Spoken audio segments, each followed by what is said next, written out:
ay pagpalain ng ating Panginoon. So, kayo bang po ay narito sa Pilipinas, nasa abroad, tayo po ay magkakapatid sa Panginoon. Amen?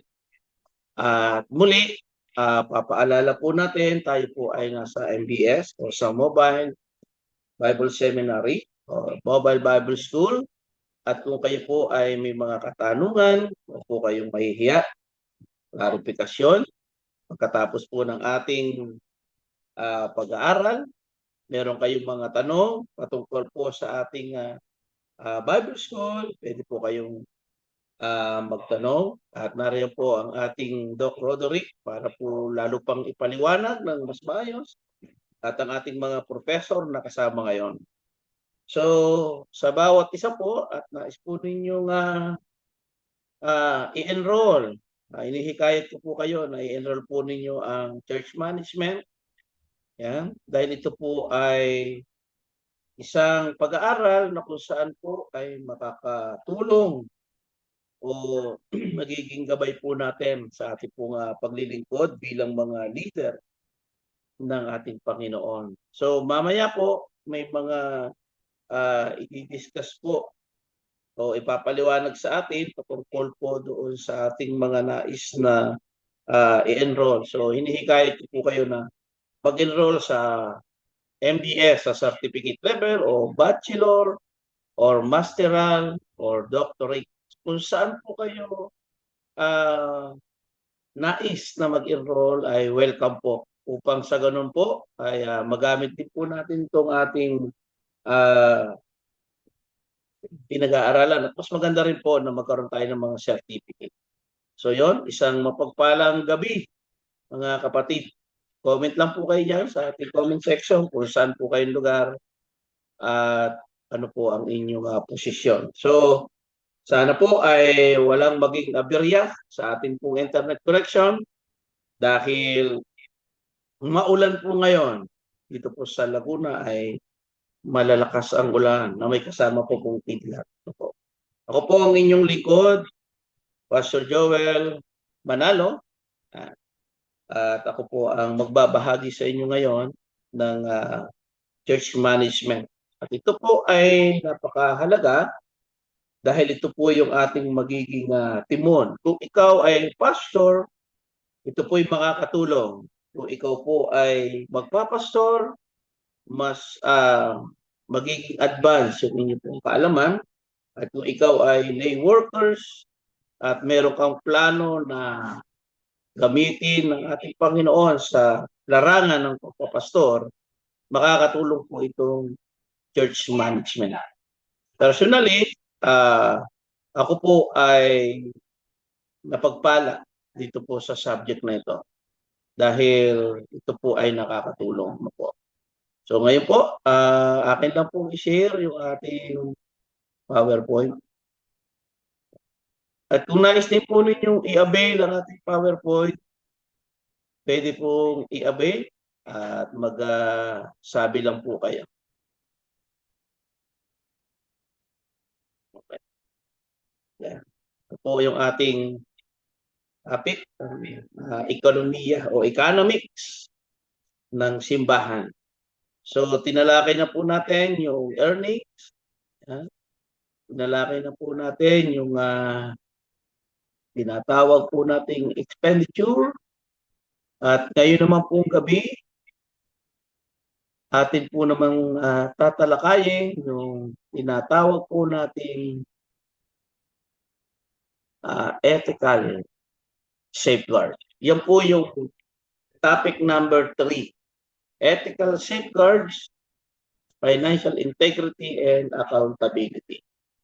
Unin muna po natin ang ibig sabihin o meaning in biblical definition kung ano po ba ang ethical safeguards na ito. So pag narinig po natin ang ethical safeguards, ito po ay tumutukoy sa mga prinsipyo o patakaran o proseso na inilalagay upang mapanatili ang katapatan at pananagutan o di kaya po ay pagiging mapagkakatiwalaan sa ministeryo, lalong-lalo na po sa usapin po ng pera. So sa simbahan, ang ethical safeguard ay nagsisilbi pong proteksyon sa katiwalian o pang-aabuso sa authority o sa maling paggamit ng pondo at hindi makadiyos na pamumuno. So layunin po nito na mapanatili ang kabanalan ng ministeryo at yung tiwala po ng kongregasyon. Merong sinabi ang 2 Corinthians chapter 8 verse 21, providing for honest things not only in the sight of the Lord but also in the sight of men. So, in a simple meaning, ang ethical safeguards ay alituntunin o sistema para po ating mapangalagaan at maiayos yung mga pananagutan upang maging kalugod-lugod sa harap ng ating Panginoon. At mamaya makikita natin na ano ba talaga ang layunin ng pag-aaral na ito. Yan. Ano ba yung mga bagay na pwede nating makita at maging gabay dito po sa ating pagmiministeryo sa kanya-kanya pong mga iglesia. So ito pong ethical safeguards ay mga pananggalang, yan, na nagtitiyak po na ang pamumuno o ang pamamahala sa simbahan ay merong integrity, merong katapatan at nang naaayon po sa pamantayan ng ating Diyos. Kaya po napakahalaga nito mga kapatid, kasi po ito ay usapin na kung saan ay nagiging bahagi ng pagkasira o pagkawasak minsan ng iglesia kapag hindi maayos ang paggamit sa pondo o kaban ng yaman ng yaman ng Diyos na ipinagkatiwala sa atin. Kaya po mahalaga na ang financial integrity and accountability ay makadiyos na pananagutan at ito po yung tamang pangangasiwa ng mga yaman ng Panginoon ng may karunungan, ng may katapatan.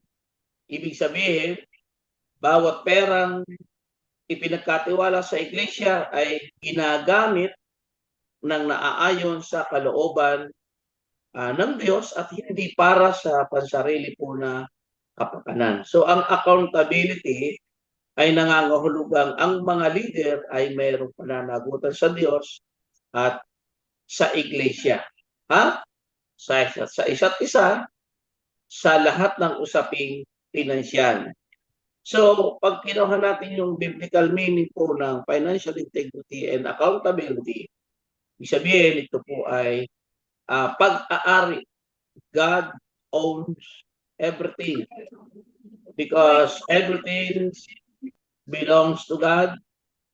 Money does not belong to the pastor or the treasurer or to the board, but everything belongs to God. So, nire-require din dito yung katapatan, yung integrity to protect God's name. Pangalagaan yung God's reputation, yung church testimony, yung pastor credibility, at siyempre yung members trust and community confidence. So, when leaders are honest, people glorify God. But when leaders steal, people question Christianity. So ang katapatan ay hindi lang nagpoprotekta sa pera, pinoprotektahan ang pangalan ng Diyos. Pangalan ng iglesia, pangalan ng pastor, at pangalan ng ministeryo at ng mga miyembro. Kaya po, ang financial integrity and accountability ay mahalaga. Mahalaga ito na makita na ito po ay lagi nating nakikita sa araw-araw na gawain ng iglesia. Mahalaga po yung financial integrity. Kaya ngayon, atin po siyang babalangkasin at ano ba yung mga bagay na nais nating matutunan. Pag sa ganun po, itong bagay ng kaperahan o pondo sa simbahan ay nagagamit ng maayos at merong pagkatakot sa ating Panginoong Jesus. Sabi po dito, why ethical safeguards matter? Bakit po kaya ito mahalaga? Bakit po ito kailangan? Ang iglesia ay hindi lamang po, sabi diyan, money is one of the greatest areas of vulnerability in church leadership. Pangalawa, throughout history, many ministries have been damaged not by false doctrine, but by financial misuse, lack of accountability, hidden transaction, and abuse of authority. So ang iglesia ay hindi lamang po isang espiritual na pamilya, kundi isang katiwala ng mga yaman ng Diyos. Kasabay po ito ng pangangaral ng Ebanghelyo o pagdidisciple at paglilingkod sa community, ipinagkakatiwala rin ng Diyos sa iglesia itong ating mga ikapo, itong ating mga handog at iba pang kaloob ng mga tao. Dahil banal po ang mga ito, dapat itong pangasiwaan ng may katapatan, may malinaw na pananagutan, at siyempre yung pong tamang sistema. Pag sinabi natin, sabi dito, money is one of the greatest areas of vulnerability in church leadership. No? Bakit po kaya? Hindi po masama ang pera. Hindi po masama. Ang itinuturo ng Biblia ay ang pag-ibig sa pera, ang ugat ng maraming kasamaan. Pag naging maibigin sa salapi, nagkakaroon ng ganid sa yaman po. Marami pong lingkod ng Diyos na sa Biblia ang nasubok sa larangan ng kayamanan at pangangasiwa. Sa pamumuno ng iglesia, ang pananalapi ang isa pong pinakamahalagang bahagi ng pagiging vulnerable dahil nakasalalay rito yung tiwala po ng tao at nakasalalay yung pananagutan po sa Diyos. Ang pastor, ang treasurer at mga church leaders ay humahawak po ng mga funds o mga earning o tulong sa may hirap. Kapag ito po ay napabayaan o ginamit para sa pasariling interest, nagiging daan po ito ng tukso. Nagiging daan po ito ng alitan, nagiging daan ito ng pagkakahati-hati at iskandalo sa loob ng simbahan. At kung ating makikita na mahalaga na ating maunawaan, karaniwan ang katiwalian ay hindi nagsisimula sa malaking pagnanakaw ng poldo ng church. Nagsisimula ito sa maliit, hindi pag-iingat ng resibo o paggamit ng church fund o hindi tamang pag-uulat, kapag hindi po ito naitama, maaari itong lumaki at maging seryosong kasalanan. Kaya mahalaga po ang ethical safeguard upang maprotektahan ang mga leader bago pa po mabitag doon sa temptation at mapanatili ang kabanalan ng ministeryo. Throughout history, sabi diyan, many ministries have been damaged. Yan. Hindi daw dahil sa false doctrine, kundi doon sa financial na pagbagsak. So kung titingnan po natin dito, isang halimbawa ay si Judas sa John chapter 12 verse 6. Makikita natin sa Old Testament, sa Joshua chapter 7 verse 1, yung sin of Achan brought defeat upon the whole nation of Israel dahil doon sa nagawang kamalian pagdating sa pinansyal. So maraming ministeryo ang hindi bumabagsak dahil sa maling doktrina lamang, kundi dahil sa paggamit ng pananalapi at kawalan po ng integridad. Marami. Maaring mahusay ang pangangaral. Maaring masigla ang pagsamba. Aktibo ang mga activities. Ngunit kapag nasira ang tiwala ng mga tao sa paraan ng paghawak ng pera, mabilis ding nasisira ang kredibilidad ng iglesia. Makikita natin to doon sa aking binanggit kay Achan. Si Achan ay nagtago ng mga bagay na pinagbawal ng Diyos, at dahil sa kanyang lihim na kasalanan ay nadamay ang buong Israel.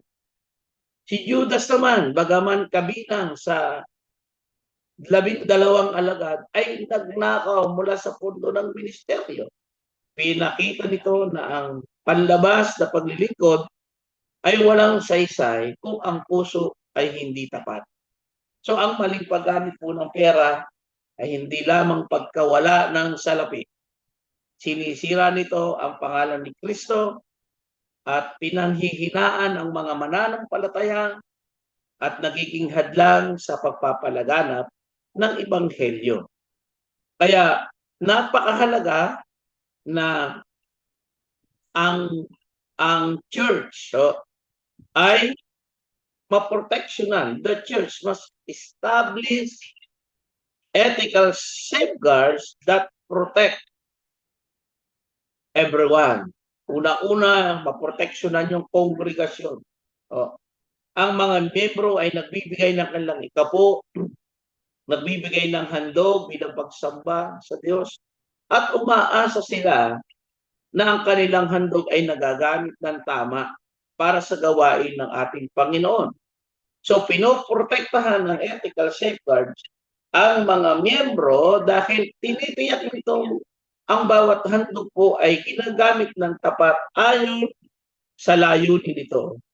Kapag malinaw ang sistema, kapag malaya mas malaya at mas masaya silang nagbibigay. Kasi malinaw yung sistema pagdating sa pinansyal. At ito rin po ay nagpoprotekta to protect the leaders. Isa rin po yan. Kaya mahalaga na ito po ay makita natin at maunawaan na tayo po bilang mga lingkod ng ating Panginoon, hindi lamang ang mga miyembro ang pinoprotektahan nito, kundi pati ang mga pastor, pati ang treasurer, church leader. Ang malinaw na sistema ay, pag malinaw yung sistema, nakakaiwas tayo sa maling akusasyon o pagdududa at hindi pagkakaunawaan.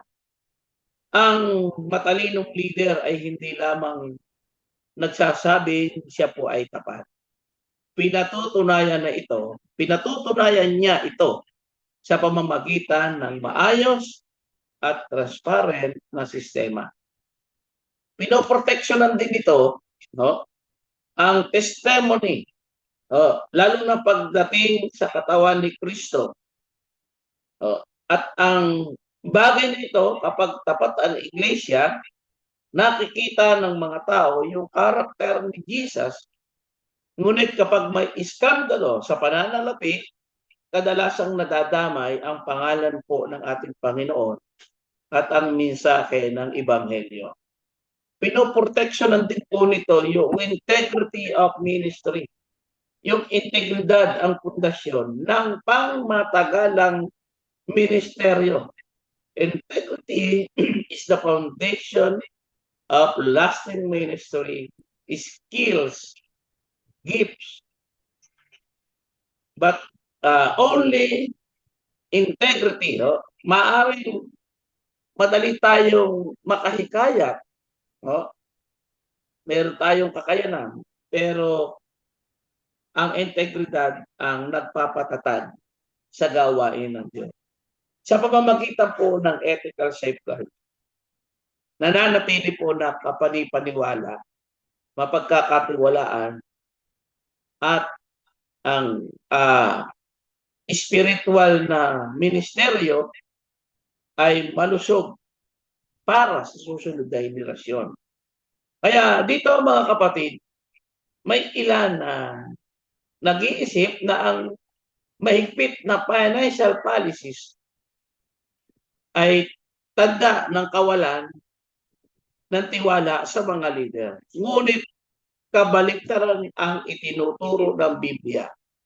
Si Apostol Pablo mismo ay naglagay ng malinaw na sistema ng pananagutan upang walang makaparatang na mali ang paggamit niya sa mga handog ng iglesia. Kaya ang ethical safeguards ay hindi ginagawa dahil inaakalang hindi tapat ang mga leader. Ginagawa ito dahil tao lamang tayong lahat, totoo ang tukso at ang gawain ng Diyos ay nararapat na pangasiwaan ng may pinakamataas na antas ng katapatan at integrity. Kaya ang mabuting sistema ay hindi hadlang sa ministeryo. Ito ay proteksyon sa mga leader at mapalakas pa ang iglesia at pagluwalhati sa ating Panginoon. Sorry. Wala yung aking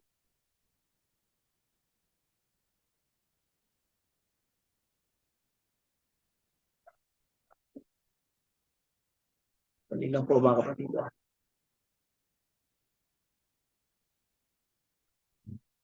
Ayan.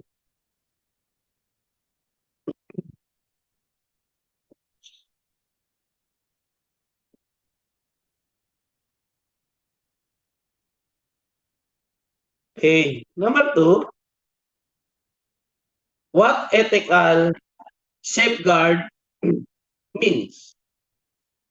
Ang ethical safeguards po ay mga prinsipyong biblikal. Sabi diyan, ethical safeguards refers to the biblical and organizational system that ensure church finances are handled honestly, transparently, responsibly, and accountably.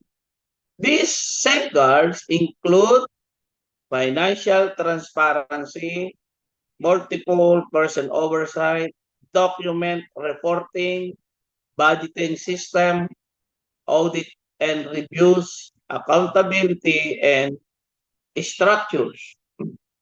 Kaya ang ethical safeguards po ay binabanggit po dyan na prinsipyong biblikal at yung mga sistemang itinatag upang matiyak na ang lahat ng pananalapi ay na ipinagkatiwala sa iglesia ay mapangasiwaan ng merong katapatan at merong malinaw na responsibilidad. Kaya pinoprotektahan nito ang mga yaman ng Diyos dahil doon sa maling paggamit ng kaperahan.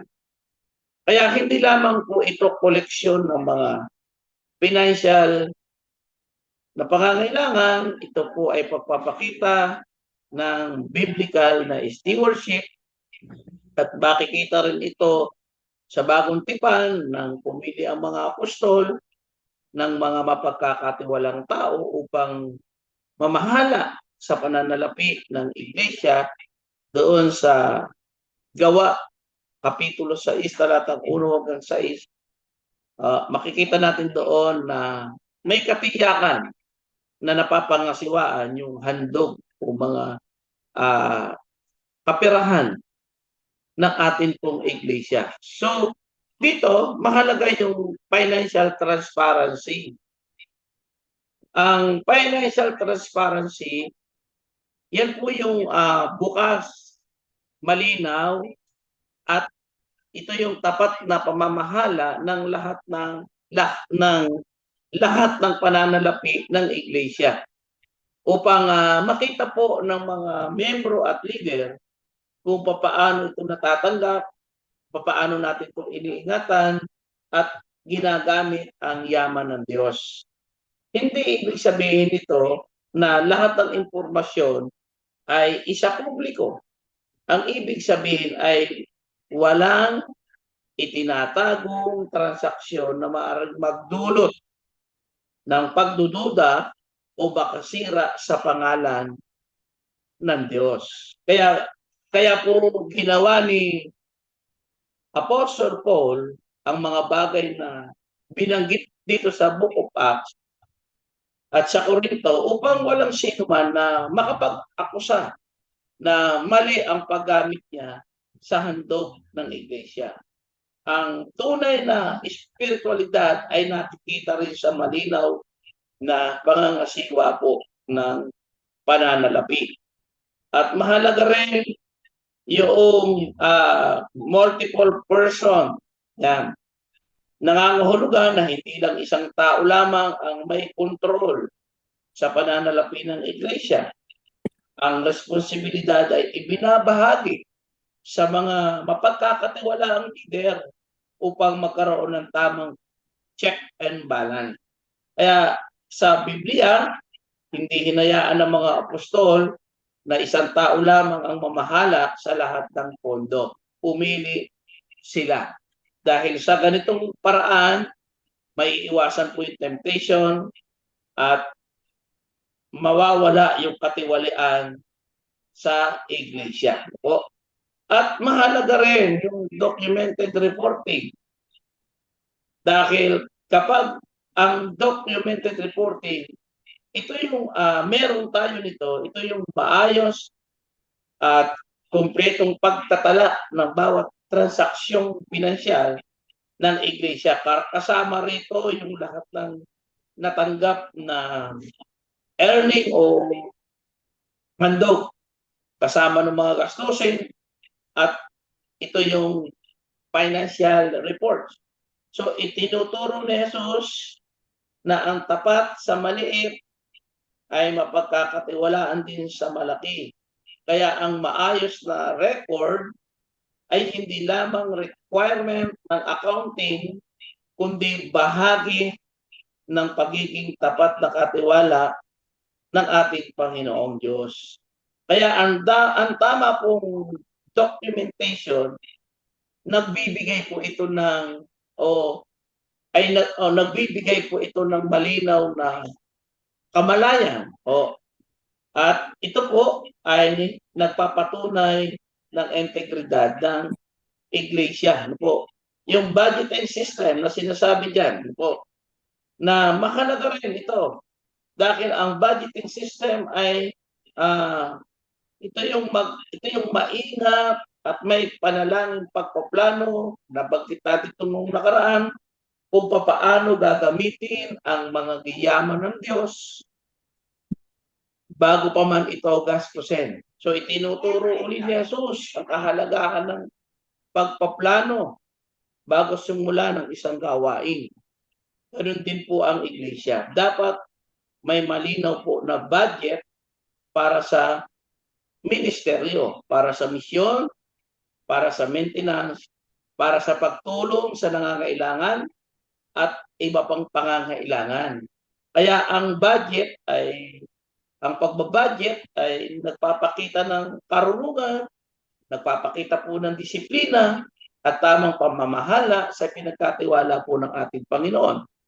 Yung audit and reviews, yan. Ito po yung pag sinabi natin audit and reviews, ito ay ang regular na pagsusuri ng pinansyal na record upang matiyak na tama, kumpleto at sumusunod po doon sa itinakdang patakaran ng iglesia po. Kaya tulad ng isang mabuting pastol, sinusuri ang kalagayan ng kanyang kawan, dapat ding regular na suriin ng mga leader ang kalagayan ng pananalapi ng iglesia.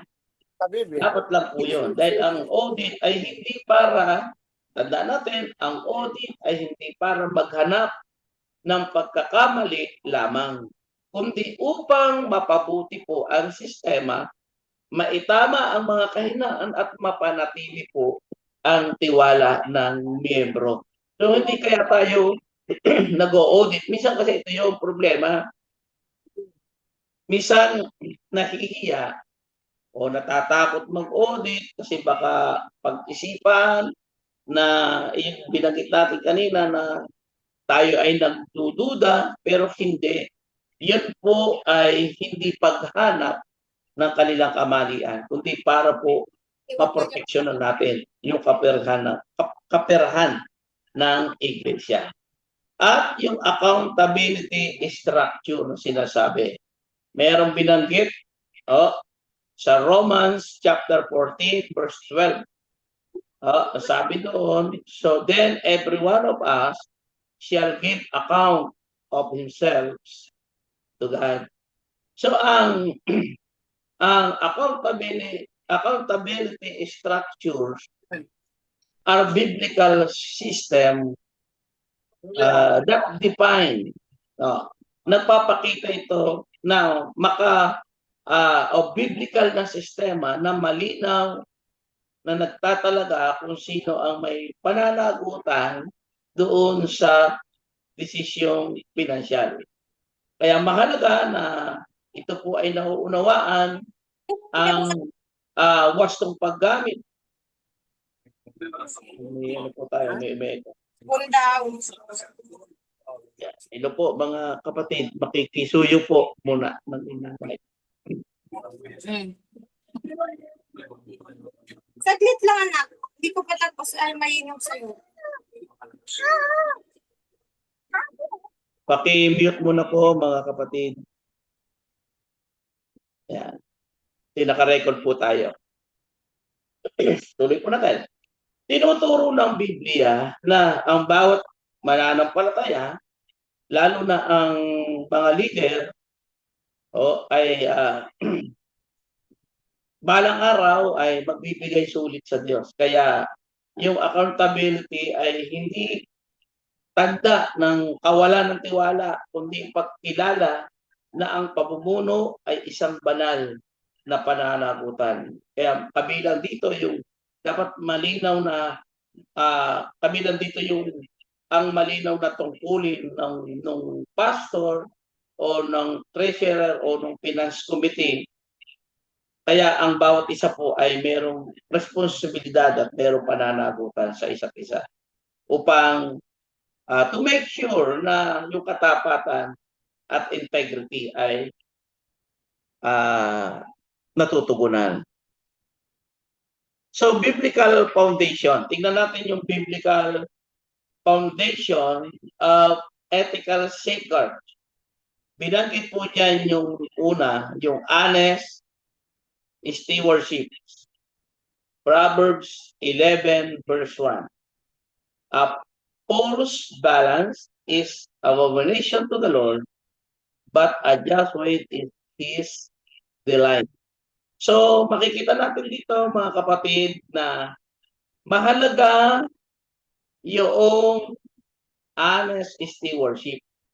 Yung prinsipyo ng mabuting katiwala ay magtuturo sa atin ng tamang integridad at hindi kayang sukatin ng pera dapat ang katapatan ng isang lingkod. Hindi katapat ng isang lingkod ang pera. Dahil mahalaga ang karakter ng isang leader. Isang halimbawa po dyan ay makikita natin si Joseph in Egypt. Sa Genesis chapter 41 verses 39 hanggang 49. Si Joseph ay naging matapat. Ang honest stewardship ay makatarungan at tapat, may integridad sa pangangasiwa sa lahat ng bagay na ipinagkatiwala ng Diyos. Sabi ko nga po, nung panahon ng lumang tipan, gumagamit ang mga ngalakal ng timbangan upang sukatin yung kanilang mga paninda. Ang ilan po ay may gumagamit ng maling timbang upang makalamang sa kanilang kapwa. Kaya ito, itinuturong ito ng Diyos na kasuklam-suklam sapagkat ito ay bunga ng kasakiman at panliliglang. So, kung ating makikita po, tulad ni Joseph, siya yung isang tapat na katiwala ay naging pagpapala sa maraming tao dahil maayos niyang pinangasiwaan ang pinagkatiwala ng Diyos. Si Joseph na pinili, kailanman ay hindi nasilaw doon sa kanyang posisyon bilang tagapag-ingat, bilang tagapagpatupad, at bilang tagabantay ng mga bagay na pakikinabangan ng mga tao doon sa kanyang kapanahunan. At mahalaga po yung tinatawag nating katapatan. Dahil ito po ang magpapakita sa ating pagkatao. Pangalawa, yung share accountability na sinasabi. So, sa Biblia, gumamit uli ng halimbawa sa Acts chapter 6 na yung the apostles did not control all the finances, but sabi doon, instead, they selected 7 trustworthy men. Pumili sila ng 7. Si Stephen, si Philip, si Prochorus, Nicanor, Timon, Parmenas, Nicolas. So sila yung pinili. Kaya ang result, para yung mga taong ito ang maging responsible doon sa ministry resources, ang resulta, yung complaint, yung pag-complain ng mga tao natigil. At yung pagkakaisa nag-increase. At yung mga apostle ay nakapag-focus sa prayer and preaching. Kaya ang church ay lumago.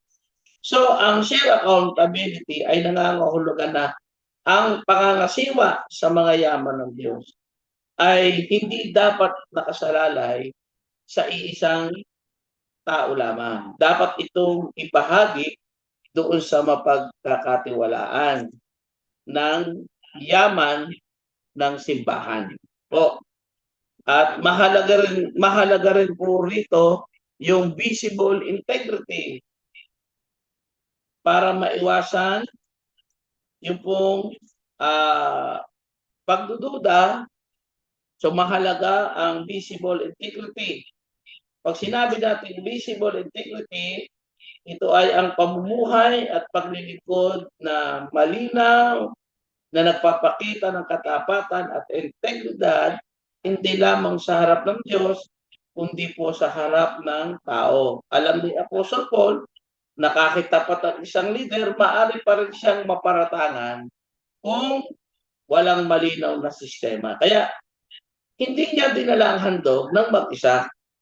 Isinama niya ang mga mapagkakatiwalaang kinatawan ng iglesia upang maging malinaw ang lahat ng transaksyon. Kaya ipinapakita nito na ang tunay na integridad ay hindi lamang nasa puso, kundi nakikita sa ating mga gawa at nakikita po ng ating Panginoon. Kaya ang mga leader ng iglesia dapat umiwas hindi lamang sa kasalanan, kundi maging sa anumang anyo ng pagdududa kung tinatawag nating masamang hinala.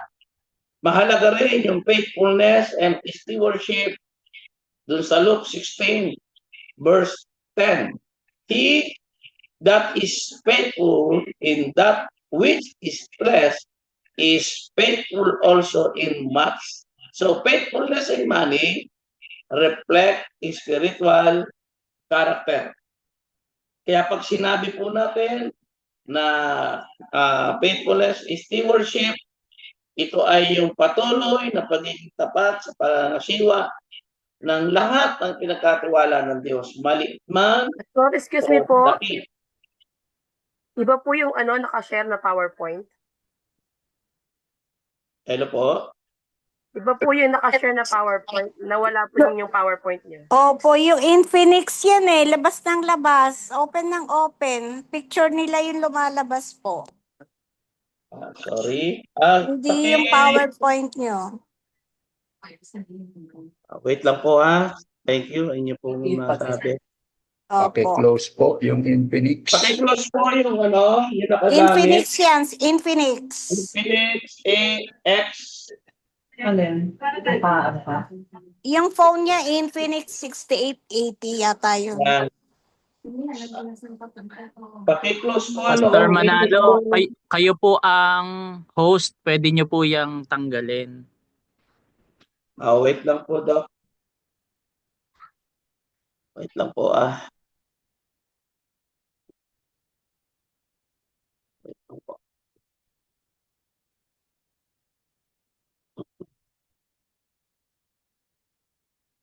I-out na lang po siguro. Meron pa po ba kayo nakikita? Opo, yung babae, picture. Sandali lang po. Infinix. 6880. Okay. Atin muna pong wait. I-remove.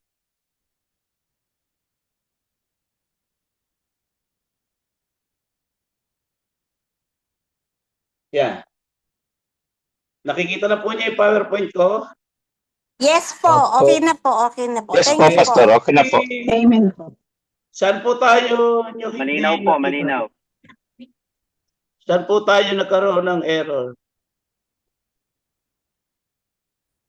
Dito lang po sa part 8. Pastor.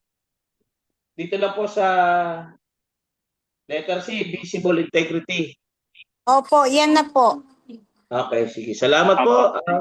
Salamat po Opo, sa yan po. inyong pagsubaybay. Yan po yung maganda. Pag may nakita po kayong mga error, pwede nyo pong i-interrupt. Ano po? Opo, At- salamat po. Kikisuyo rin po sa ating mga kapatid. Ano po? Ayos lang po yung ating mga ginagamit na gadget. Salamat po. Okay, let's begin ulit. Ano tayo? Faithfulness and stewardship. Yan. So, mahalaga po ang faithfulness na sinasabi natin dahil ito yung tuloy na pagiging tapat sa pangangasiwa ng lahat ng ipinagkatiwala ng ating Panginoon. Kaya lagi sinasabi at ating mababasa sa salita ng Diyos sa Luke chapter 16, laging sinasabi ni Jesus, yung katapatan ay unang nasusubok sa maliit na bagay. Kapag ang isang tao ay naging tapat sa maliit, maaari siyang pagkatiwalaan ng Diyos sa malaking responsibilidad kasi ang pera ay isa sa mga paraan ng Diyos o isang paraan ito upang masubok yung ating karakter. Kaya ang tapat sa maliit na handog sa simpleng gawain ay nagpapakita po ng pusong mapagkakatiwalaan at mas malaki pang ministeryo. Kasi dito po nagsisimula yung temptation na matukso o batukso doon po sa kaperahan, sa mga mas malalaki pang halaga. Nag-uumpisa dyan sa maliit na yan. So makikita natin dito sa Matthew chapter 25, verses 14 hanggang 30, ito yung talinhaga ng mga talento. Pasin natin, may dalawang alipin ang naging masipag at tapat sa paggamit ng pinagkatiwala sa kanila. Kaya sila ay ginantimpalaan ng kanilang Panginoon. Pero yung ikatlong alipin ay naging pabaya at hindi ginamit ang kanyang talento, kaya po siya ay sinaway. Tinuturo nito na ang Diyos ay hindi lamang tumitingin sa dami ng ating tinatanggap, kundi doon sa katapatan ng ating pamamahala. Po. Kaya ang tunay na tagumpay sa kaharian ng Diyos ay nasusukat sa pagiging tapat na katiwala ng kanyang mga biyaya. Kaya ito po ay mahalaga dahil dito po nagkakaroon ng problema pangkaraniwan ang mga simbahan. So, yan po ay itinuturo ng Biblia na kahit sa maliit na bagay, tayo ay mapagkatiwalaan ng ating Panginoon. So, tignan po natin yung acronym ng ethical. Una, yung letter E. Sabi po diyan, ethical integrity. Church finances must reflect honesty and righteousness. So, ito po ay nagpapakita na ang ethical integrity, ito yung matatag na paninindigan na mamuhay o mamuno ayon sa kabanalan at katapatan at katuwiran at katotohanan ng Diyos. Sa usapin ng pananalapi ng Iglesia, nangangahulugan po ito dito sa ating mga ikapo o mga handog o sa pondo ng ministry ay magamit ng lubos ng may katapatan bilang katiwala ng ating Panginoon. Kapag sinabi nating integrity, ito po ay Meron na naman pong picture. meron na naman po uli na po. Wait lang po Theologistry. ano po yan? Na-remove na po ba? Opo. Ayan. Okay. Thank you po. Pastor Danal, are you there?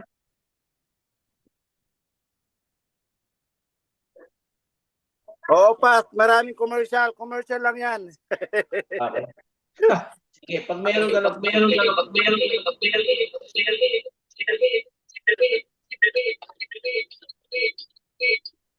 Pas, yung volume mo sa isang cellphone mo, pakitin mo.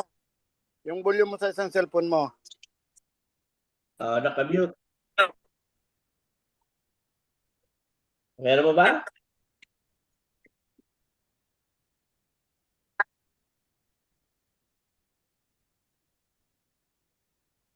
Okay. Clear na po? Opo. Talagang Okay na, okay na. laging may tayo, patalastas na. Sige. So, iyan po ay pag sinabing integrity, Ito po yung nangangahulugan yung buo ang pagkatao.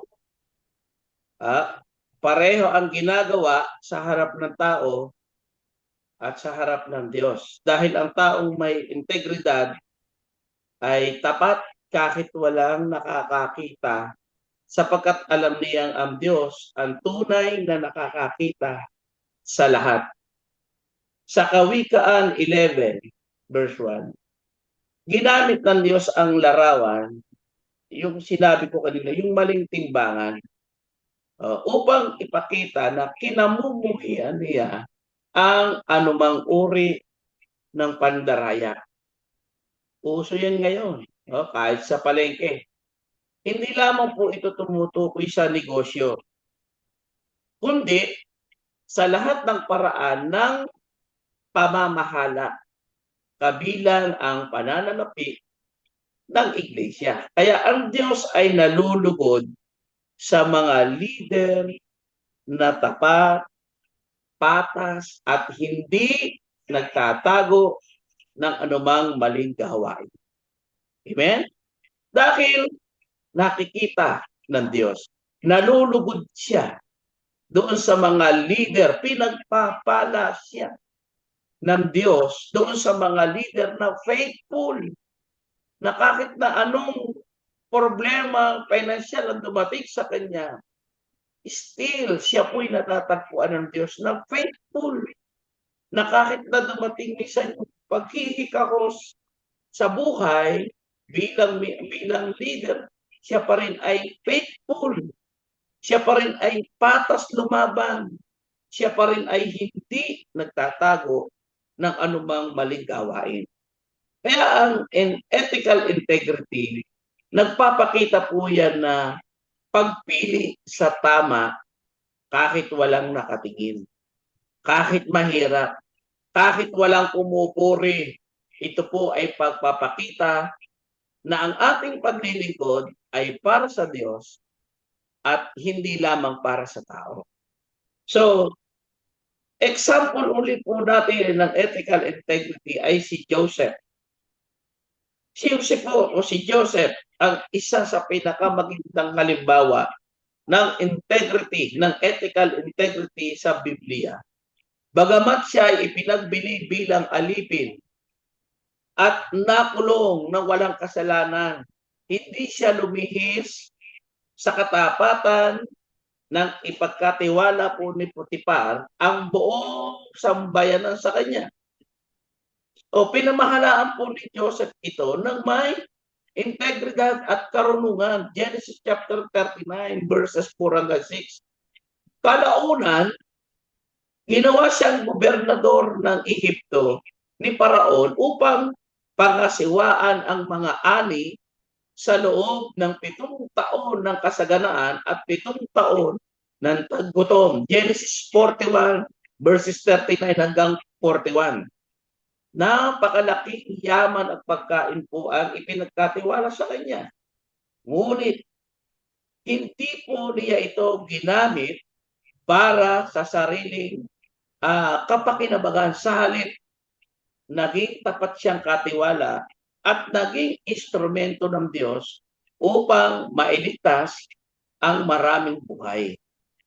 Itinuturo po nito na ang tunay na pamumuno ay hindi nasusukat sa laki ng kapangyarihan, kundi sa katapatan, sa paggamit ng ipinagkatiwala ng Diyos. Now, kapag naipakita ng church leader ang ethical integrity, kapag sila ay itinuturing na ang bawat handog ay pag-aari ng Diyos at hindi ng sinumang tao, kapag nagtala ng tapat na kumpletong transaksyon, kapag hindi ginamit o hiniram ang pondo ng iglesia para sa sariling pangangailangan, kapag gumawa siya ng desisyong pinansyal na ayon sa prinsipyo ng Biblia at hindi sa sariling interes, nananatiling tapat kahit walang nagbabantay, iniingatan ang mabuting pangalan ni Kristo sa pamamagitan ng pamumuhay na walang bakit ng katiwalian, ang integrity ay nagtatayo ng tiwala sa loob ng iglesia. Nagpapalakas ng patotoo ng ebanghelyo at nagbibigay ng kalulatian sa Diyos sa bawat desisyong pinansyal. Kaya ang integridad ay ang paggawa ng tama dahil ito ang tama kahit walang nakakakita. Sa kaharian po ng Diyos, ang katapatan sa pananalapi ay hindi lamang prinsipyo ng accounting, kundi ito po ay isang pagsamba at tapat na pangangasiwa doon po sa ipinagkatiwala ng ating Panginoon. Sa letter T, transparent accounting. Yan. So dito, kapag sinabi natin transparent accounting,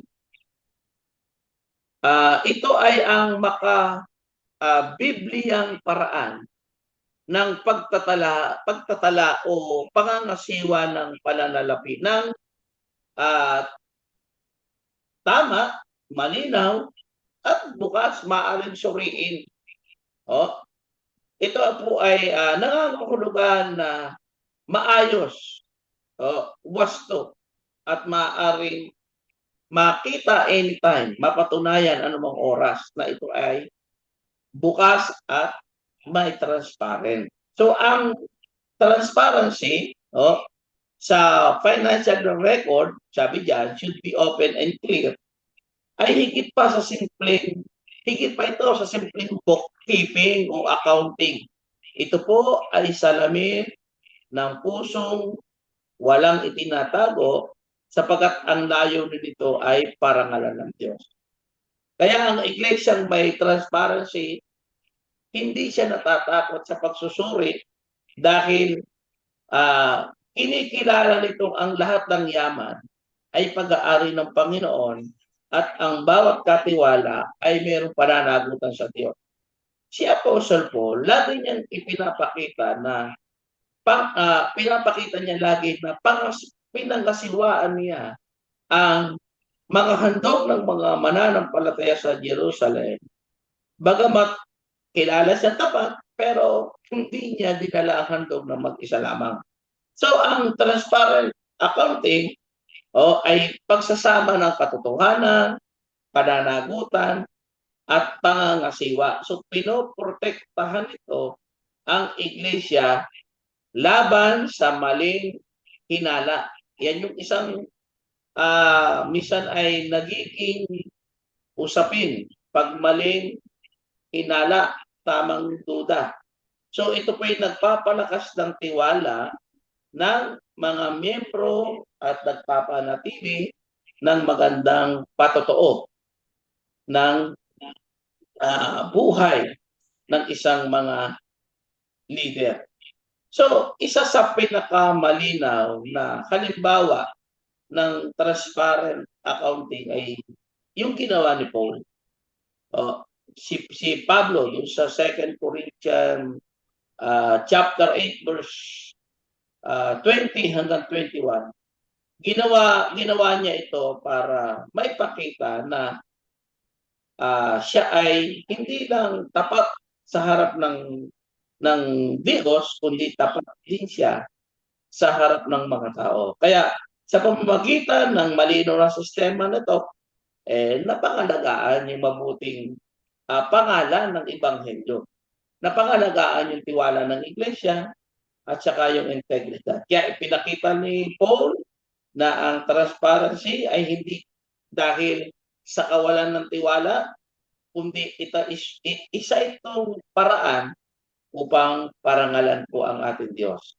Kaya dito, ang transparent accounting ay nagpapaalaala na ang pananalapi ng iglesia ay hindi pribadong pag-aari, kundi banal na ipinagkatiwala ng Diyos. Ang bawat pisong handog ay bunga ng pagsamba, bunga ng pagtitiwala ng kanyang mga anak. Kaya nararapat lamang na ito po ay pangasiwaan ng may katapatan at paggalang.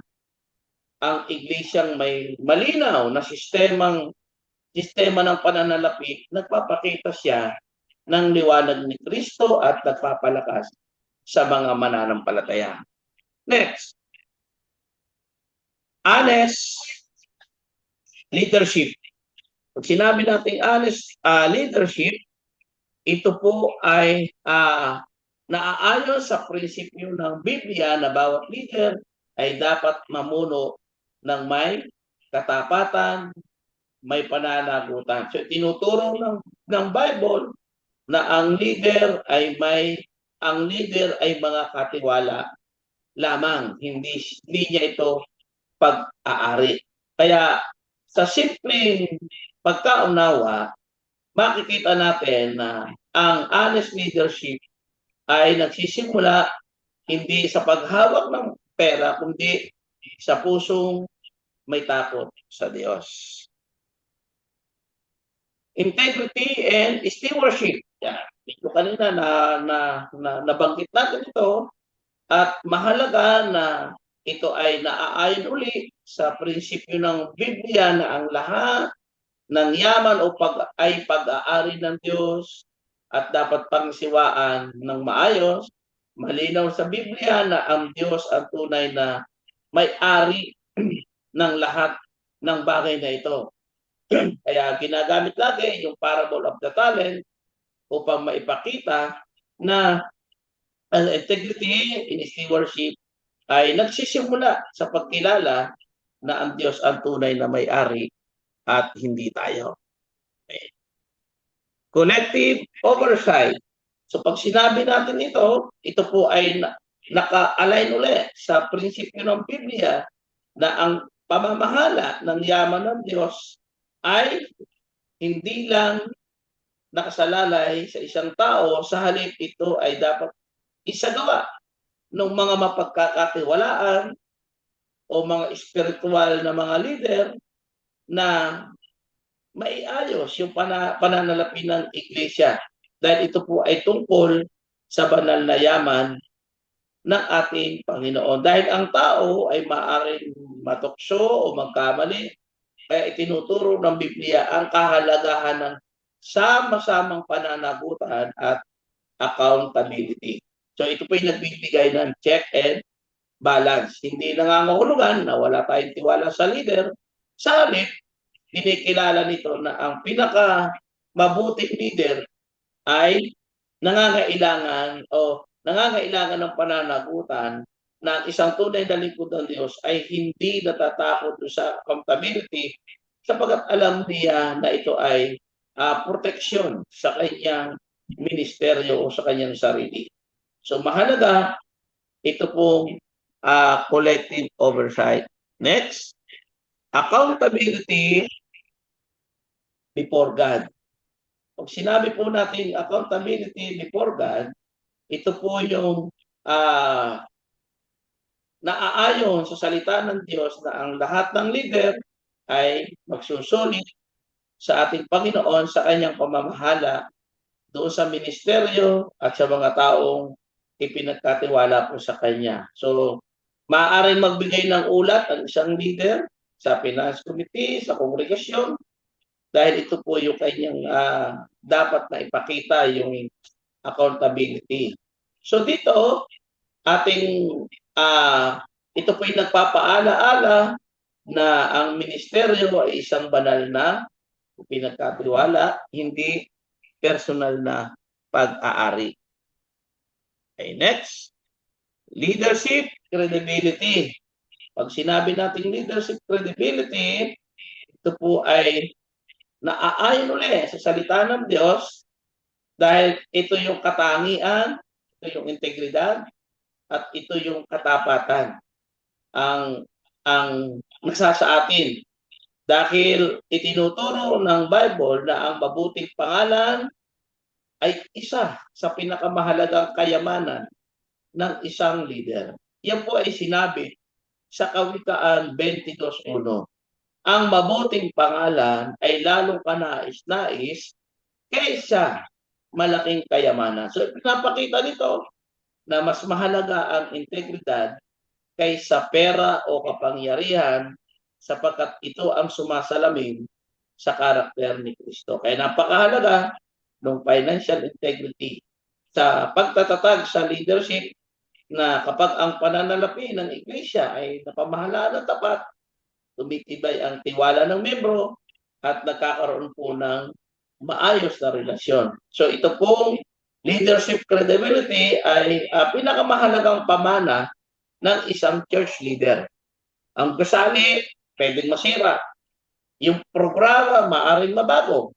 Ang pondo, maaring maubos. Ngunit ang mabuting pangalan at integridad po ay patuloy na magbibigay ng impluwensya kahit tapos na ang ministeryo ng isang tao kapag ang mga leader ay tapat sa pangangasiwa ng yaman ng Diyos na poprotektahan nila ang katotoo ng iglesia at na ipapakita yung mapagkakatuwalaang karakter ng isang leader. Dito tayo sa practical ethical safeguard. So, mahalaga na makita na ito pa isang pangkat ng mga mapagkakatiwalaan na spiritual leader na itinalaga upang mga siwa doon po sa kabanang yaman ng Panginoon. Ito yung tinatawag natin finance committee. So, sila po yung sama-samang mamamahala, katulad nung 37 lalaki sa Book of Acts, mahalaga yon. Ganon din yung dual signatures. Yan, ito yung nangangahulugang dalawa yung authorized na tao at kailangan mag-approve doon sa mahalagang transaksyon. So, pinapakita ni Paul yung prinsipyo ito na pamahalaan ng sama-sama at magtataguyod ng accountability. Yung regular financial report, yan, yung pagbibigay ulat ng ating transparency and accountability, nagpapalakas po yan sa tiwala ng membro at nagpapatunay na nagagamit ng tama yung ating mga handog. Document receipt, yan, mahalaga po ito. Yung maayos na itatabi, yung mga resibo, yung mga document bilang patunay na bawat transaksyon po ay maayos at nagpapakita ng katapatan doon sa maliliit na bagay. So napoproteksyonan ang iglesia laban sa pagkakamali o pagkalito at paratan. So mahalaga po yan. And then yung external audit, yan, mahalaga yan. Yung pag sinabing external audit, ito yung pagsusuri ng financial record ng church o ng iglesia ng mga tao na kumbaga makikita natin sila yung merong pagsusuri na mapatunayan ng iglesia ay bukas doon sa kanyang accountability. Yung budget approval system, yan, itinuturo dito yung kahalagahan ng pagpaplano bago simulan yung isang gawain. Kaya yung bawat gastusin ng iglesia, dumadaan siya sa pagsusuri at pag-a-approve. Yan, separation of financial duties. Sabihin po nito, nangangahulugan na iba't ibang gawain sa pananalapi ay hinahati-hati sa mga leader at ipinapakita rito na lahat ng bagay ay dapat gawin ng mayroong kaayusan. Tignan natin yung mga common financial danger. Sabi diyan, churches must guard against financial secrecy. Ito yung hidden finances. Sabi diyan, hidden finances destroy trust. Pangalawa, yung one person control. Yung siya lang. No? Kasi ito, nag-i-invite ito sa temptation. Ano po? Pag sinabi natin one person control, meron din pong emotional spending. Ito yung decision made, impulsively create instability. Ito rin po yung donor manipulation. Kumbaga inokontrol. Po, siya yung nagko-control noong donation. Ibig sabihin, dito ay pinapakita na ang donor manipulation ay nangyayari kapag ang mayayamang donor ay ginagamit ang kanilang salapi upang impluwensahan yung pamumuno o yung doktrina o yung desisyon ng iglesia. So itinuturo dito na dapat yung handog ay ibigay ng may pagsamba, hindi kapalit ng kapangyarihan o special na pribilehiyo. Kaya binalaan ni Santiago ang iglesia laban sa favoritism sa mayayaman. Ang mga leader ay dapat sumunod sa Diyos at sa kanyang salita, hindi sa kagustuhan ng pinakamalaking donor. At yung misuse of church fund. Sabi diyan, church money must never become personal money. So, sabihin, ito po yung paggamit ng pondo ng iglesia para sa kanyang sariling interest na ang layunin ay hindi naaayon sa gawain ng ating Panginoon. Kaya po ito ay maintindihan na ang maling paggamit ng pondo ng iglesia ay nagdudulot po ng kahihiyan, sumisira sa tiwala ng miyembro at yung tungkulin ng pagiging tapat na katiwala ay nalalabag. So, ang lahat ng panganib sa pananalapi ay nagsisimula kapag nalimutan ng mga leader na ang Diyos ang tunay na may-ari at tayo ay katiwala lamang. Kaya ang ethical safeguard ay hindi tanda ng kawalan ng tiwala, kundi pagpapakita ng karunungan ng Diyos upang maprotektahan ng iglesia, ang leader at ang tapat na pangangasiwa ay nagsisiguro na ang yaman ng Diyos ay nagagamit para sa kanyang kalwalhatian. So ano po yung sinasabing governance implication nito? So dito, makikita natin na isa sa pinakamahalagang bunga ng ethical safeguard ay yung pagpapanatili ng tiwala. So ethical safeguards are not merely administrative tools, they are spiritual protection.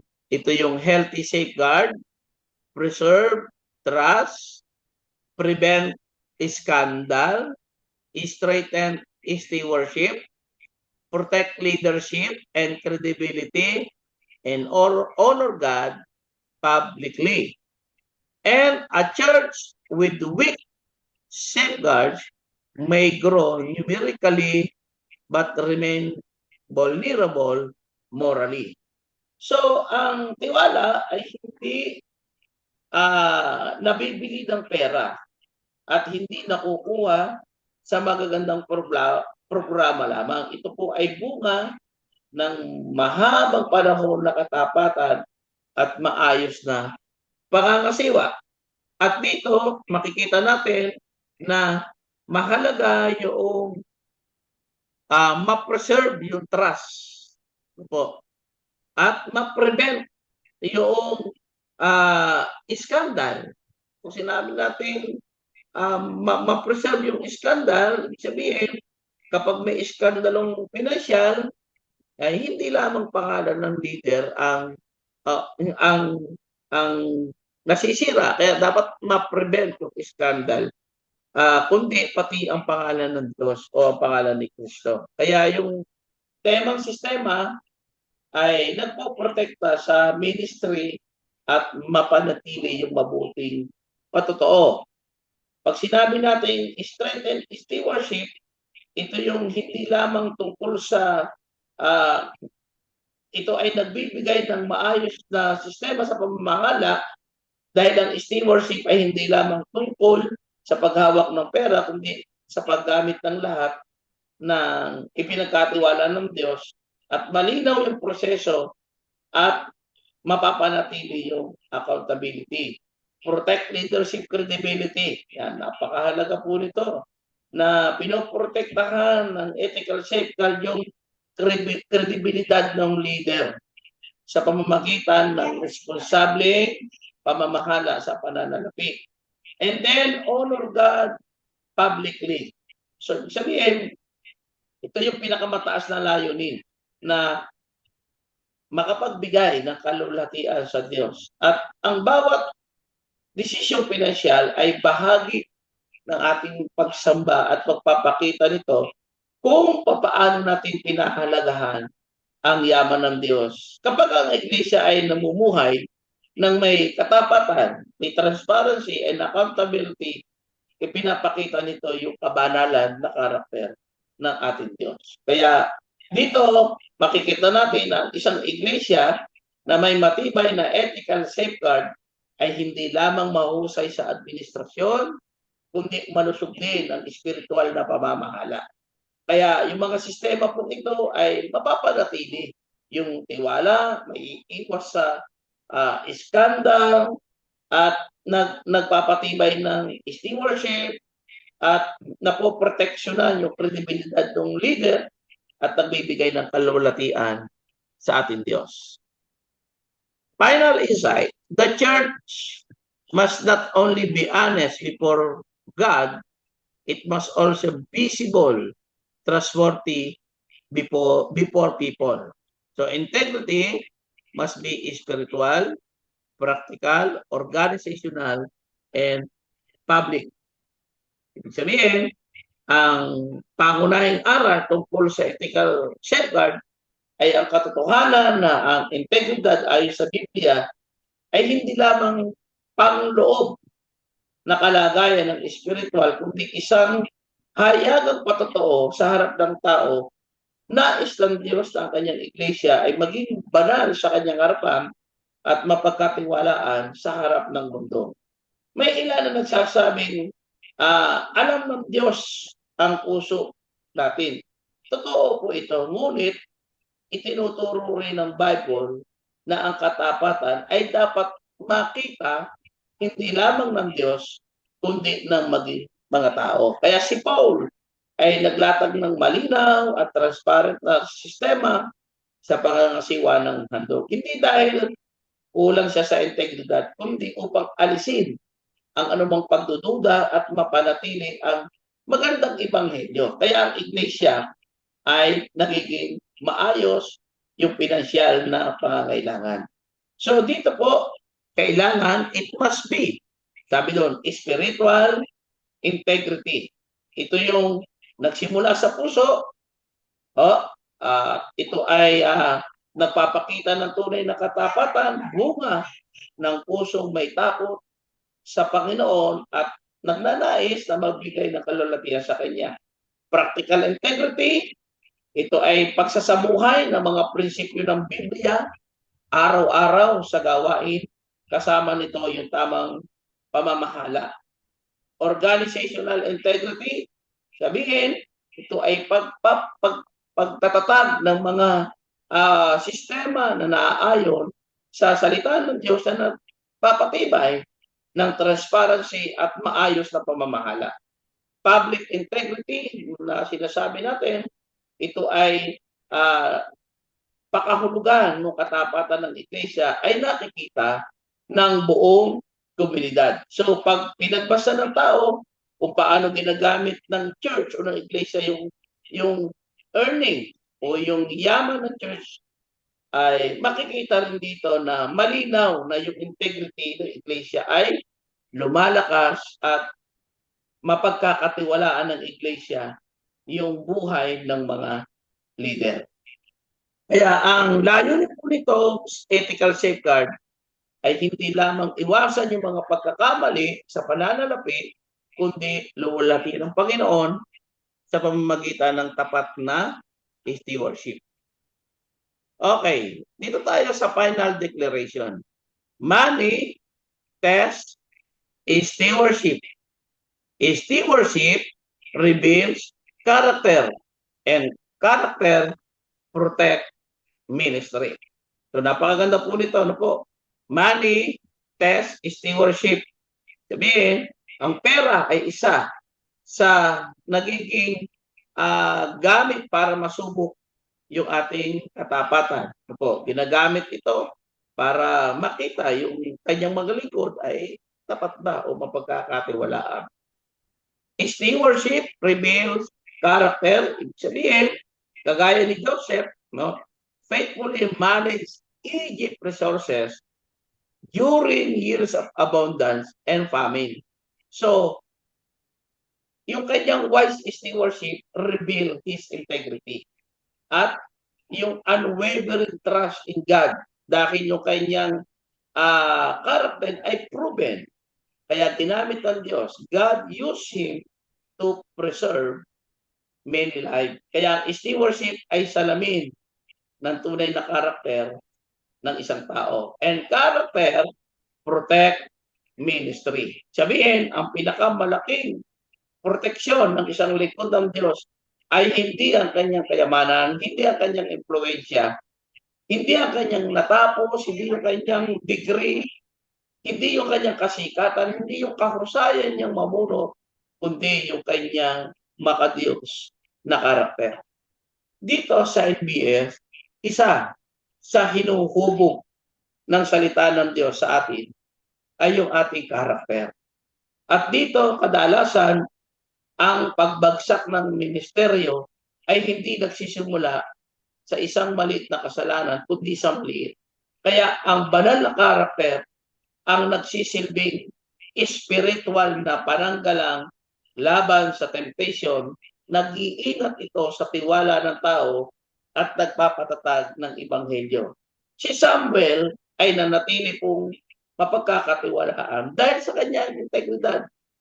At ito po, si isang karakter, si Judas Iscariot, ay bumagsak dahil sa pag-ibig sa sapi at maling paggamit na pinagkatiwala sa kanila. Kaya ang kanilang buhay ay nagpapaalaala na ang karakter ang tunay na nagpoprotekta sa ministeryo. Ang pera ay laging sinusubok ang ating stewardship. Ang stewardship ay laging magpapakita ng tunay nating karakter. At ang ating karakter ang magtatanggol sa ministeryo laban sa temptation. Kaya dapat po napiliin ng bawat lingkod ng Diyos ang integridad kaysa kayamanan, katapatan, kaysa pansamantalang tagumpay at pagsang-ayon ng Diyos kaysa papuri ng tao. Kaya ang ministeryong ito, mga kapatid, ng stewardship at banal na karakter ang magbibigay ng kalulatian at magpapatibay ng iglesia at mag-iiwan ng matibay na pamana para sa susunod na saling lahi. Okay, this is our reflection question. Why is financial transparency necessary not only before God but also before the congregation and the public? Yun po yung iiwan ko sa inyong isang reflection at pwede po natin itong pag-usapan, pag-dinay-dinayan. Why is financial transparency necessary not only before God but also before the congregation and the public? So yun po. God bless at pagpalain po tayo ng ating Panginoon. Tayo po ay manalangin. Amang Diyos, salamat po sa iyong mga salita na amin po na pagbulay-bulayan. Salamat, Panginoon, sa aming tinalakay na nagpapakita lagi na mahalaga yung integrity at yung character namin sa harap mo. Lord, tonight we pray sa bawat mga lingkod mo, Panginoon.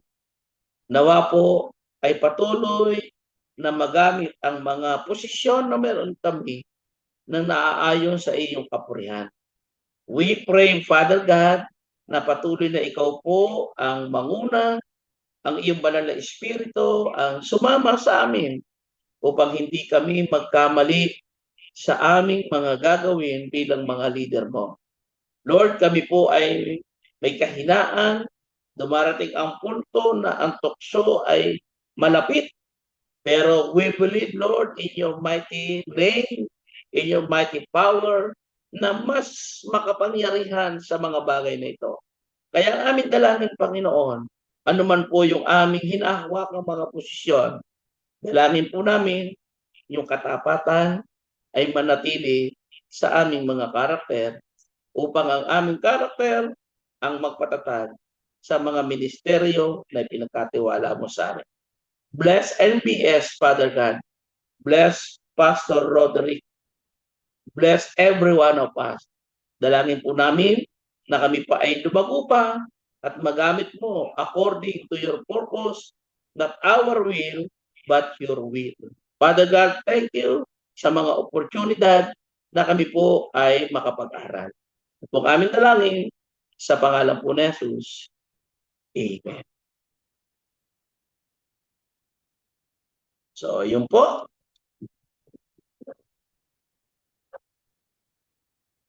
Yan.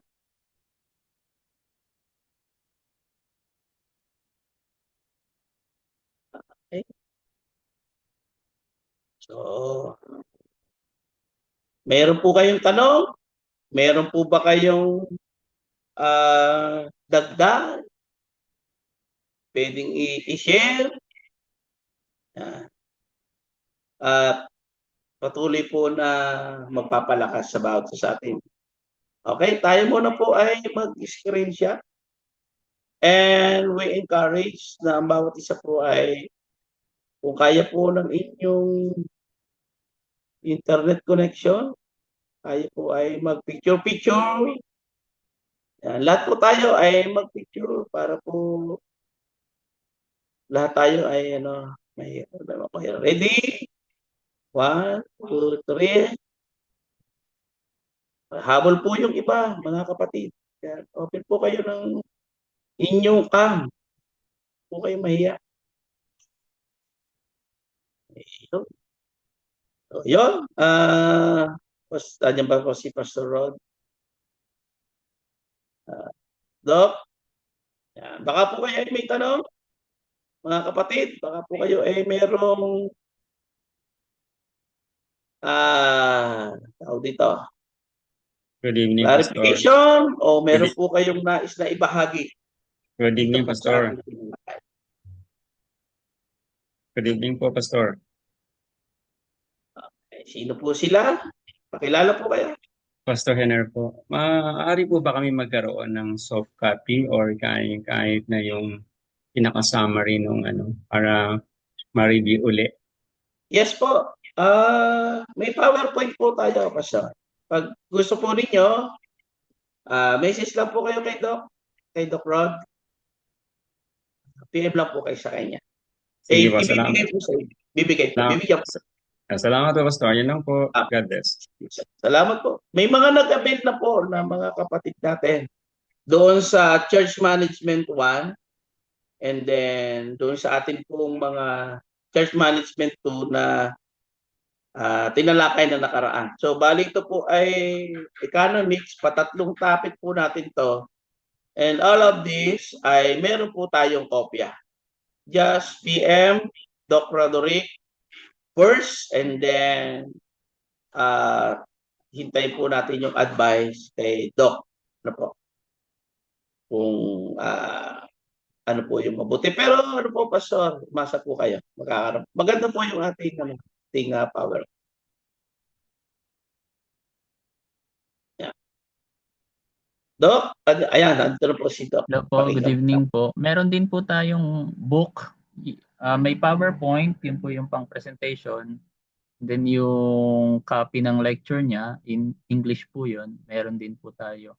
So sa first part, which is Church Management 1, ay 250. And then another po, from starting dun dito sa expenditure, hanggang sa last subject po ay 250 rin. So all in all, 500 po siya.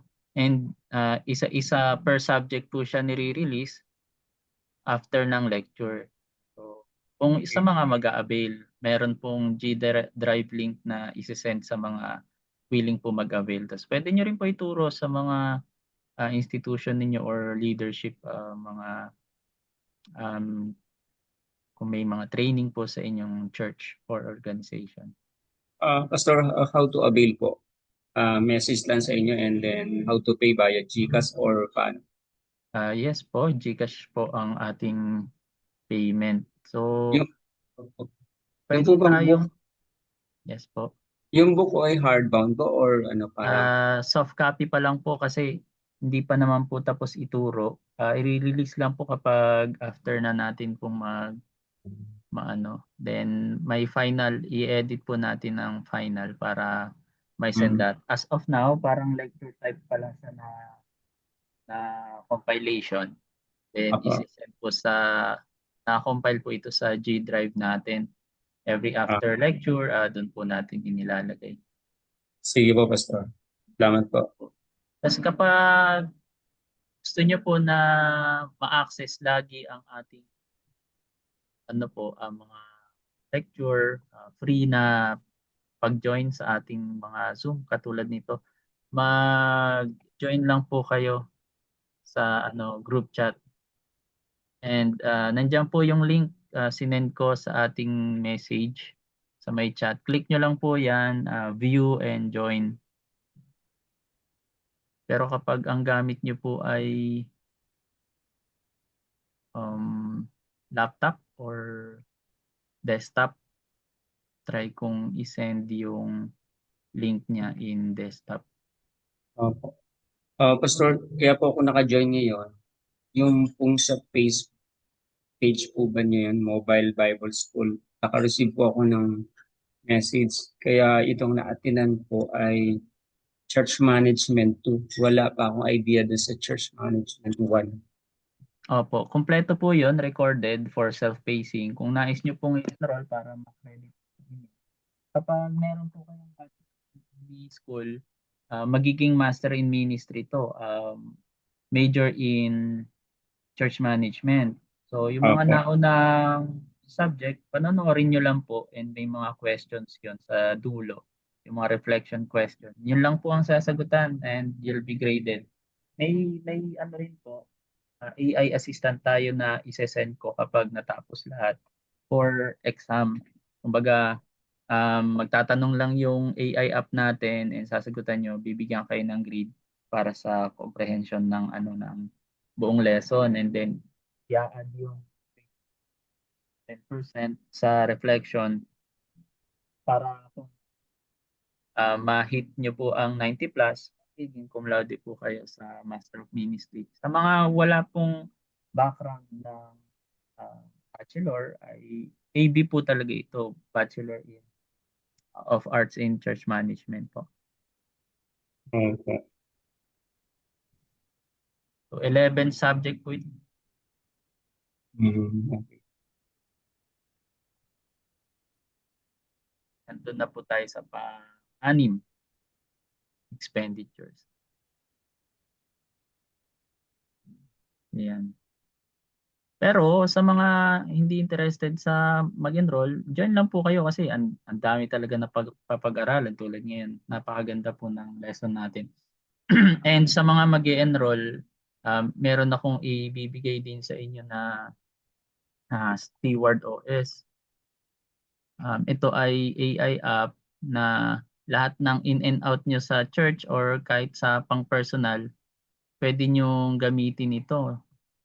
Papakita ko lang din po para sa mga kahit basta may cellphone kayo, i-type nyo lang dun yung nagastos nyo o kung ano man.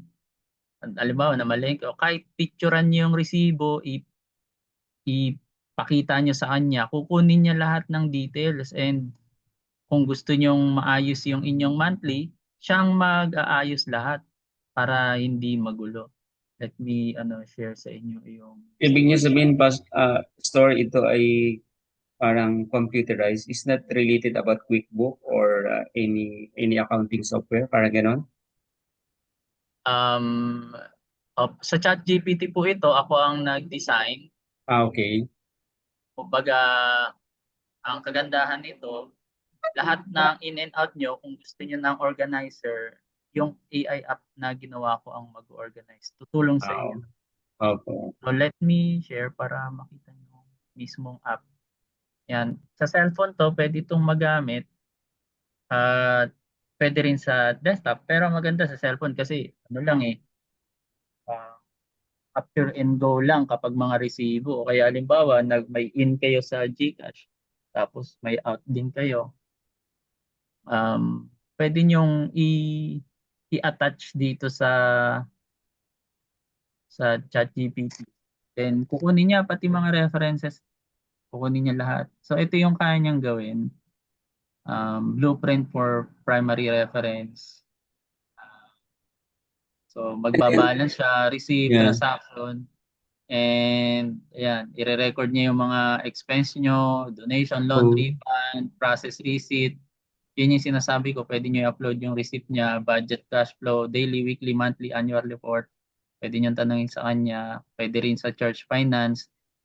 Gamit to talaga sa Mobile Bible School, pero aalisin ko itong Mobile Bible School na ito sa kanyang configuration para ang nakalagay na lang po dyan itong business finance or kung ano man, audit review, executive dashboard, so financial organization. So i-detect niya lahat yan, iba-ibang niya ang kaya niyang gawin and kaya niyang i-audit, then pwede siyang maggawa ng parang petty cash report o kaya voucher, pwede niyo siyang pagawan. So make this as a voucher. Pwedeng kayang-kaya niyang gawin. Yun ang kagandahan nito, and pwede itong halimbawa sa loob ng church. Pwede niyo yan gawing group chat. I-join nyo lang yung inyong mga secretary o kaya auditor o kaya yung taga-bilang, yung treasurer. Halimbawa, ang offering ngayon ay ganito, 535, ang inyong tithes ay 10 million, o di ba? Tapos pag itinype nyo dito 'yon, makikita ng lahat. I-share nyo lang yan, ito may share po dito.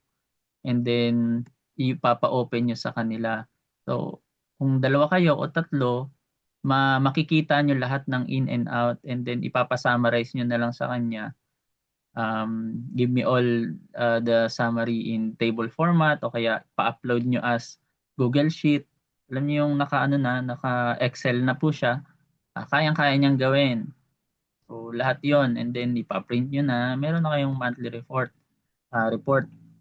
Yun ang kagandahan nitong Steward OS na ginawa ko na financial assistant. Pwede itong pang personal, pang church, pang organizational, or kahit lang, kahit may sa business. So kung mag-enroll kayo, free ito na ibibigay ko. Pero kung hindi, actually 1,999 na mga personalized AI assistant. Pero ibinibigay ko lang ito ng 499 sa mga hindi naman naka-enroll. Kung gusto nyong gamitin, maganda na meron kayong talaga in and out, lalo na sa at sa mga interested naman na gumamit, gagawa ko ng separate group chat, and pwede ko kayong turuan kung paano i-share, paano gamitin ng multiple or iba't ibang function. So madali lang naman yan I-open nyo lang yung app, and then pwede nyong i-rename dito. Halimbawa, ito ay pang church. Sabihin natin church financial flow. Kung halimbawa, JIL ang pangalan, JIL Church Financial Flow.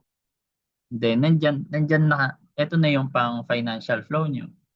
Kung gusto nyo namang gumawa ng bagong account, mag-new chat lang kayo or i-click nyo ulit yung link ng app na yon, and then another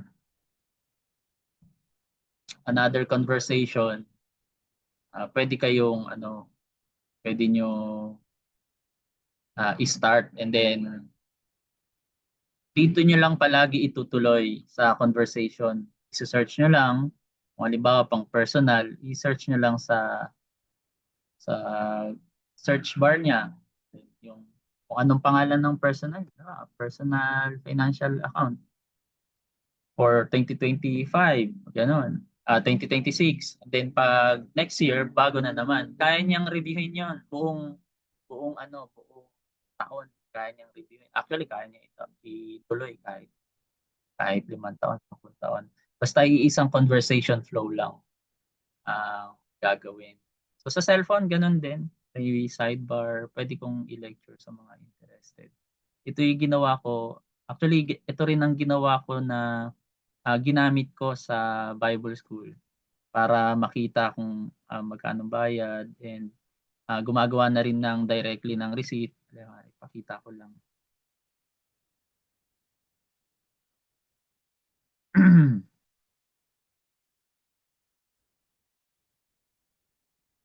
Ayan, receipt acknowledgement. Sa mga naghahanap ng receipt ng mga estudyante, dito na ako gumagawa. And then, nakakompile naman yan, pwede ko i-transfer sa hard copy ng receipt na galing sa BIR. Yan yung mga receipt niya.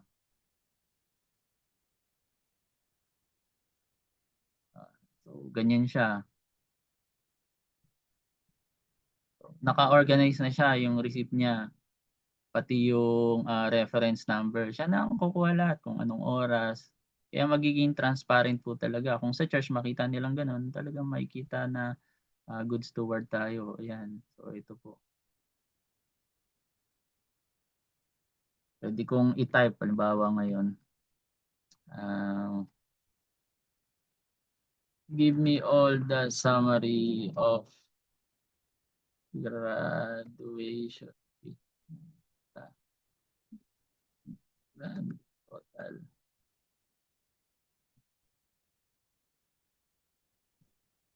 Then, makikita niya lahat.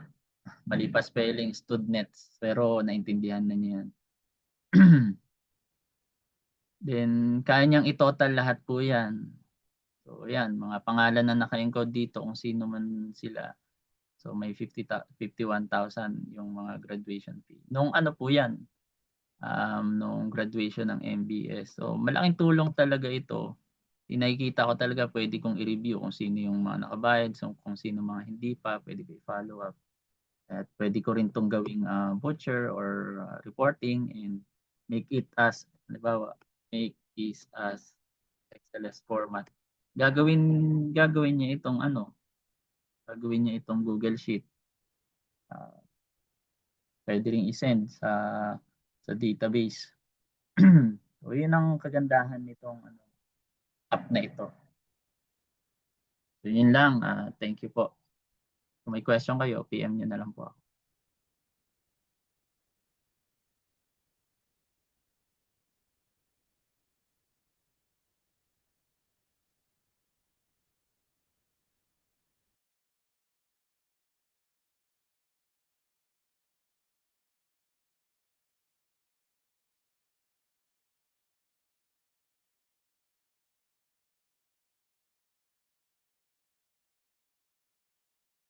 Yun na nagawa niyang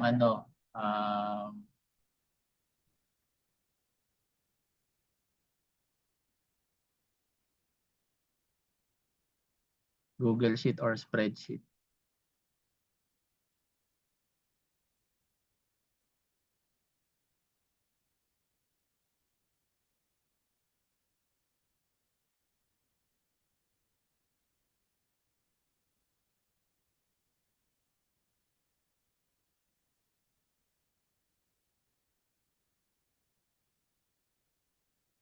Kaya,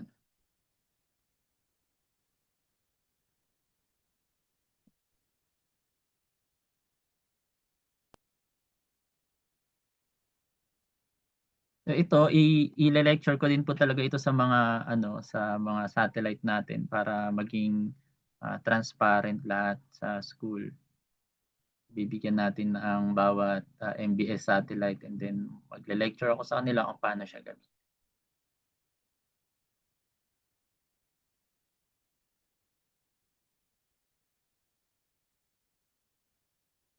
Si Ma'am Sara nandito, si Pastor Joel, ayan, mga kasama natin yan sa lecture. Si Pastor Jeron. Yan, thank you po. Kung wala na po kayong question, marami pong salamat. Tomorrow meron pong class update na lang po update na lang po tayo ni Pastor Joshua. Online ni Tisel po. At doon na po tayo sa Philemon. Book of Philemon.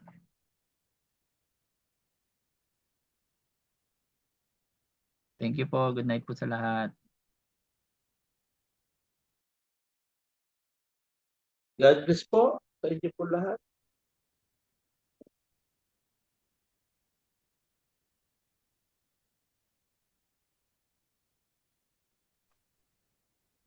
Salamat po. Thank you po sa lahat. Thank you po, Pastor Joel, Pastor Rod. Salamat po. Salamat Thank you po. po. Nahanap po kayo ni Pastor Amir na kahapon. Ba't daw wala po kayo? Opo. hindi po alam ni Pastor Ramir na hindi po ako enrolled po sa subject. Hindi pa po as of now. Yes po. Tapos Free naman. na-late po ako. Free to join naman lahat ng... Yes po. Na-late po ako almost 1 hour po. Nag-alangan na po ako mag-join. Sige po. Susunod po, Pastor. Salamat po. Thank you po. God bless po. Sige po, kahit last minute, pwede mag-join. Sige po, sa susunod po. Thank you po. Thank you po. Salamat po. Salamat po sa lahat. Thank you po, Brother Ale.